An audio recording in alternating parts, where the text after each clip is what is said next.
Hello, good evening, and welcome back. So, as the 24th of July is tomorrow, just what are the rules for face masks or face coverings?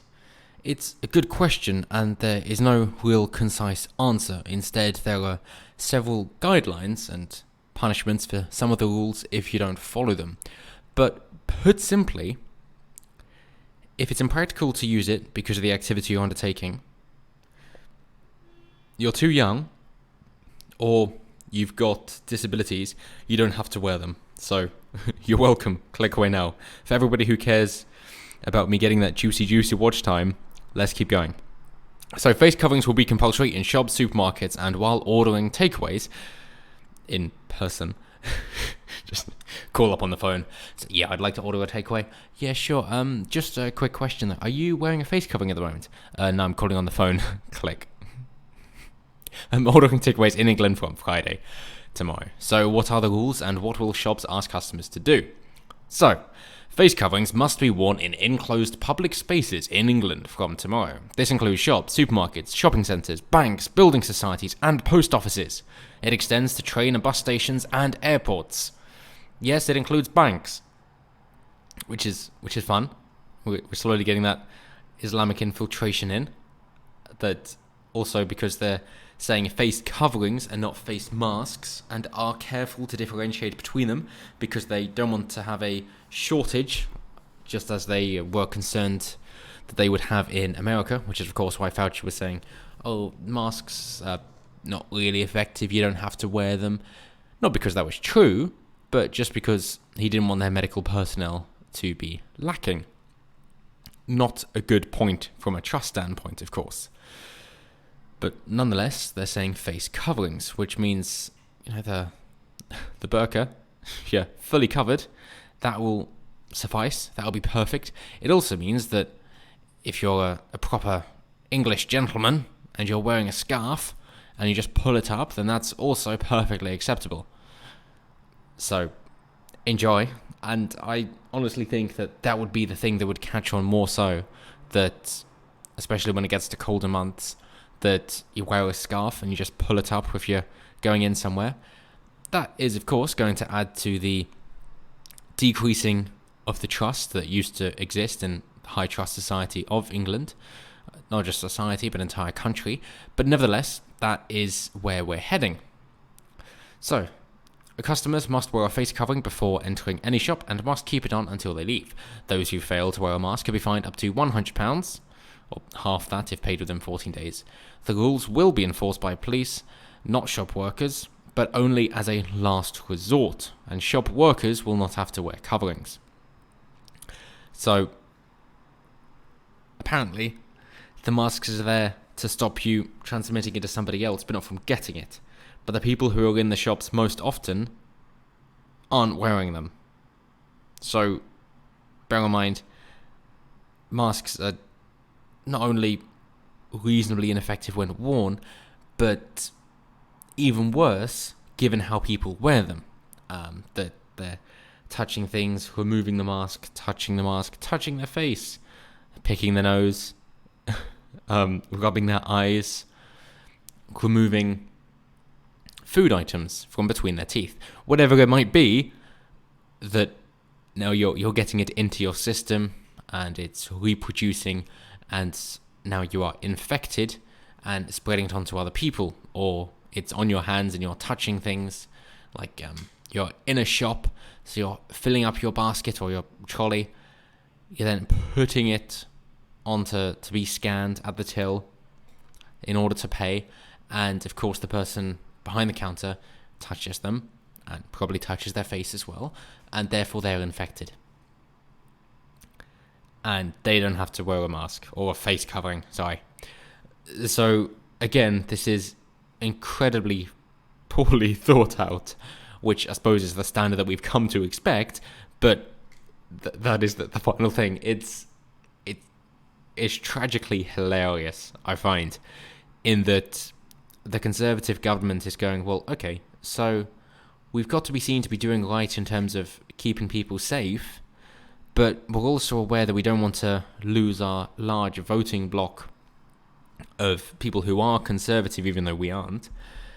and therefore we've got to be seen to protecting people's freedoms as well. So they're trying to tread that line, but are naturally failing miserably. And it's tragical comedy as a result. So will shops expect customers to wear masks? Retailers differ over their approach. Here we go. Sainsbury's says it won't be challenging customers without a mask, since they may have a reason not to wear one. I think we should all shop in Sainsbury's. The Association of Convenience Stores has advised members not to challenge customers who are unwilling to face a covering to avoid any potential flashpoints of abuse. which is probably the same as Sainsbury's, but Sainsbury's are being more diplomatic about it, and perhaps then the Association of Convenience Stores is just getting at, yeah, we understand this is ridiculous and useless, people don't like it, and we don't want to have to be responsible for stupid government overreach. The British Retail Consortium says retailers should work to encourage and support the new regulations, but enforcement is the responsibility of police. Which is a bit unclear as to, does that then mean that they should say wear a mask, and if they say no, then you call the police? As if they're not overstretched enough already. Aldi will sell masks, with in-store signs and staff members prompting customers to comply. Tesco will have signs explaining the rules and will sell masks. John Lewis says it will gently remind customers to wear face coverings. And JD Sports says customers without face masks may be offered them. So, if you're forcing people to do something which involves cost, then of course you are removing a freedom. I mean, requiring people to do something anyway is likely removing their freedoms. And just as a small side point, that includes the point of homelessness, for example, to say, should it then be illegal that if somebody doesn't have money, they're essentially being punished for it because they don't have a place to live? Unless there are spaces where homelessness is acceptable, and homelessness itself would not be a crime, but it's just if they're causing trouble to people, that if you decided to go live in a national park, would that then be acceptable? If there were deer running around and you hunt them and you eat them and you set up your own little farm outside, that you might decide, I'm done with this city life and I want to move out and live by myself, so I'm going to spend the last of my money here in order to buy some seeds, and I'm going to start my own farm, maybe go out with some other people and make a cooperative somewhere in the hills. If that's acceptable, then sure.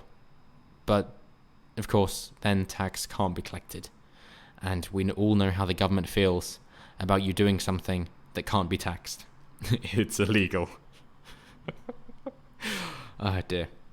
In Scotland, it's been a requirement to wear face coverings in shops since 10th of July. Yeah, we all know Scotland is always behind when it comes to freedom.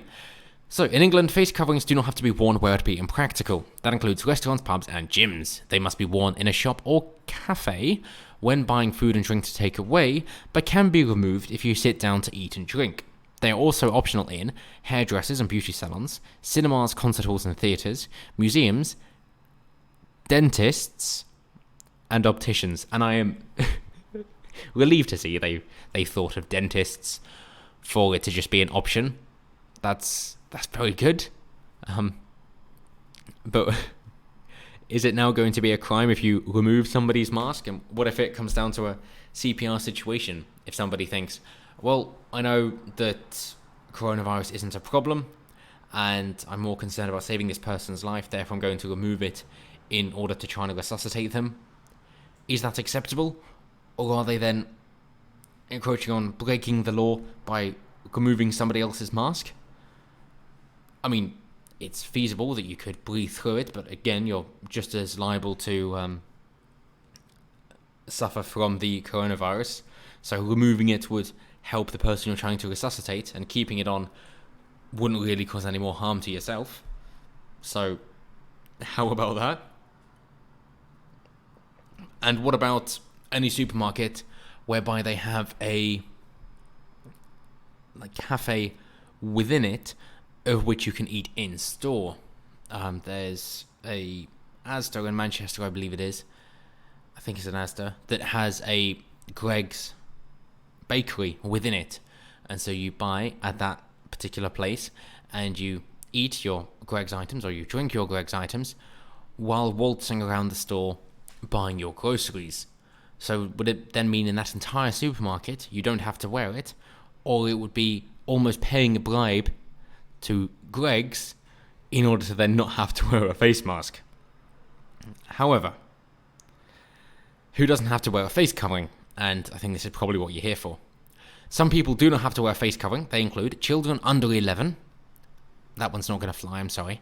Those unable to put on or wear a face covering because of a physical or mental illness or disability, which will take a lot of acting, probably not worth it.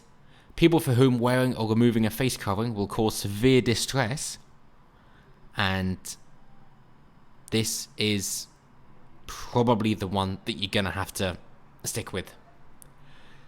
It could be, because you can act perfectly fine when you're not wearing a mask, but if you have to put one on, if you're hyperventilating, if you're getting irate, if you're feeling like you're going to pass out, which is almost likely if you're a viewer of this channel, then of course you don't have to wear one because it is causing severe distress. And I know that will be exactly the same for myself. It will indeed cause severe distress if I have to wear one.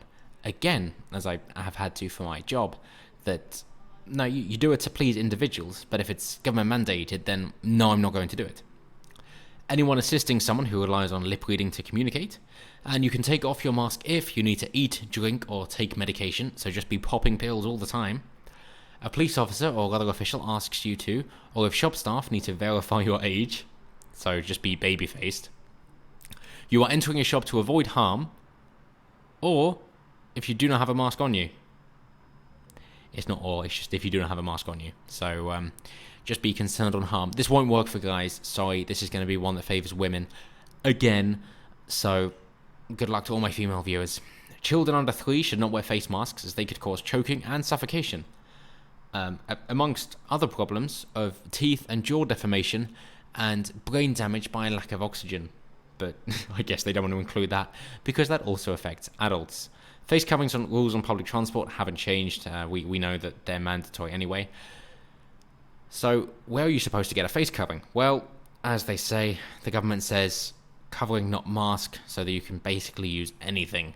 So do not use your face covering or mask if it is damaged or damp. Do not wear it around the chin. Do not wear loose-fitting masks. Do not pull away from face to speak. Do not touch front of mask. Do not share your mask.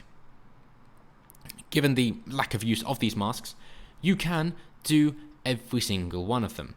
In fact, if you don't care about the coronavirus, I would say probably a loose-fitting mask, unless you're protesting by not wearing one or putting a sign on the front, is probably your best bet, because then you can actually breathe properly and your oxygen reception wouldn't be too hindered through wearing a mask as it tends to be. But we've all got to love that they're using a female minority as the model here. So do face coverings work? No, put simply. Not how people tend to use them, simply because people who wear masks aren't aware of all of the procedures they should be doing, never touch the mask, only the outside, possibly if need be, but that would be by the ears. If you do touch anything else, make sure that you use antiseptic gel immediately afterwards. So don't touch the main part of the mask. Make sure it's got a firm fitting on it, and therefore, again, anyone with a beard is going to have a problem. Similarly with gas masks, and that's why it was trimmed during the First World War, but they kept the moustache, of course.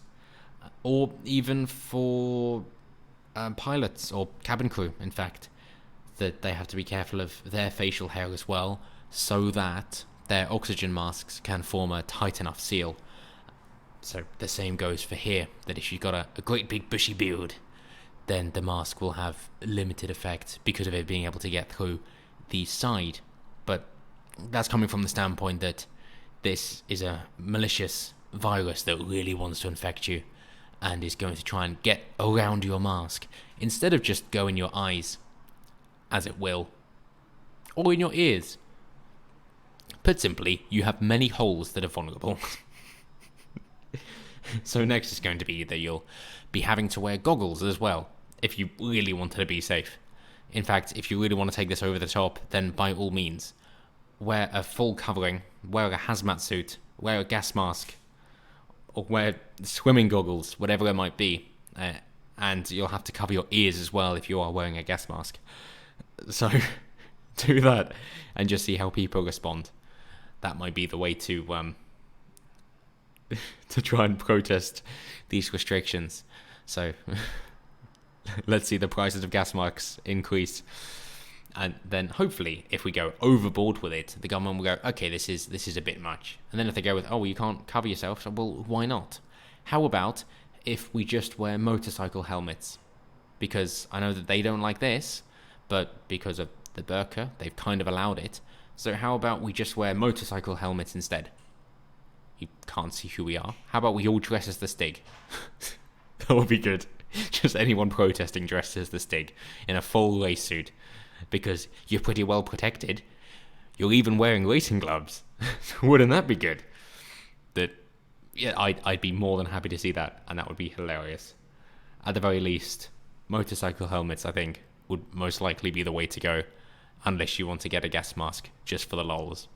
But if you wish to be sensible, then that's what you need to know. And to get out of it, it's if it causes you severe distress or you've just run away from danger. But they will expect you to have bought a mask already, unless they're nice enough to provide one for free. So there we are. That's what you need to know. That's how to get around it. And a couple of peculiar suggestions if you wish to protest in a more dramatic way. But as always, until next time, have a good one.